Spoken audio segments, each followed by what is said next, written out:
दोस्तों, अगर कामयाबी सिर्फ टैलेंट से मिलती तो दुनिया के सबसे टैलेंटेड लोग आज सबसे ज्यादा कामयाब होते। लेकिन रियलिटी क्या है?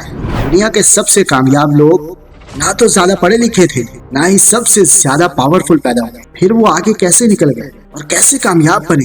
क्योंकि दोस्तों, उनके पास स्किल्स थी, ऐसी स्किल्स जो उन्हें हार के बाद भी खड़ा करती रही, जो उन्हें डर के बावजूद चलना सिखाती रही और जो उन्हें आम लोगों से अलग बनाती रही। खुद पर यकीन।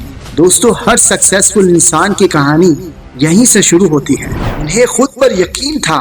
लोग मजाक करते थे, हालात मुश्किल थे, रिसोर्सेस कम थी, लेकिन उन्होंने एक चीज को कभी नहीं छोड़ा, वो था खुद पर यकीन, डिसिप्लिन। जब दिल ना चाहे तब भी काम करते रहना। क्योंकि दोस्तों, मोटिवेशन तो आती है और चली जाती है, लेकिन डिसिप्लिन आपको हर रोज चलना सिखाता है।